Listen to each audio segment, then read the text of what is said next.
இன்னைக்கு கமலஹாசனோட தக் லைஃப் திரைப்படம் கர்நாடகாவை தவிர மத்த எல்லா இடங்கள்லயும் வேர்ல்டு வைடு ரிலீஸ் ஆகுதுங்க. அது மட்டும் இல்ல, இதுக்கு முன்னாடி விஸ்வரூபம் படத்துக்கு பிரச்சனை வரும்பொழுது கமல் ரசிகர்கள்லாம் சேர்ந்து என்ன பண்ணியிருப்பாங்க அப்படிங்கிறது நமக்கு நல்லாவே தெரியும். ஸோ பிரச்சனை முடிஞ்சு படம் ரிலீஸ் ஆகுறப்ப பார்த்தீங்கன்னா, தியேட்டர் முன்னாடி வெடி வெடிச்சு, மோளங்கள்லாம் அடிச்சு, ட்ரம்ஸ் அடிச்சு சும்மா பட்டைய கிளப்பியிருப்பாங்க. அத விட இப்ப ஒரு பயங்கரமான ஒரு சூழ்நிலை உருவாகியிருக்கு. கர்நாடகாவுல தக் லைஃப் படத்துக்கு தடை விதிச்சிருக்காங்க இல்லையா? ஆனா மன்னிப்பு நான் கேட்க முடியாது அப்படின்னு கமல் பார்த்தீங்கன்னா, இதுவரைக்கும் பார்த்தீங்கன்னா, சும்மா ஸ்ட்ராங்கா இருக்கிறாரு. அதனாலேயே பார்த்தீங்கன்னா, தமிழ் ரசிகர்களுக்கெல்லாம் பார்த்தீங்கன்னா, இப்ப ஒரு கெத்தான மூவ்மெண்ட் அப்படிங்கிற மாதிரி அமைஞ்சிடுச்சு.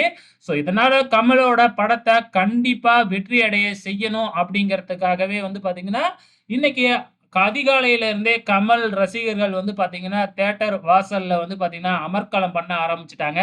அது மட்டும் இல்ல, கர்நாடகாவுல ரிலீஸ் ஆகலன்னா என்ன, கர்நாடகாவுக்கு பக்கத்துல இருக்கிற ஹோசூர்ல பார்த்தீங்கன்னா, கமல் படத்த பார்க்கறதுக்கு ஏராளமான ரசிகர்கள் குமிஞ்சிருக்கிறாங்க.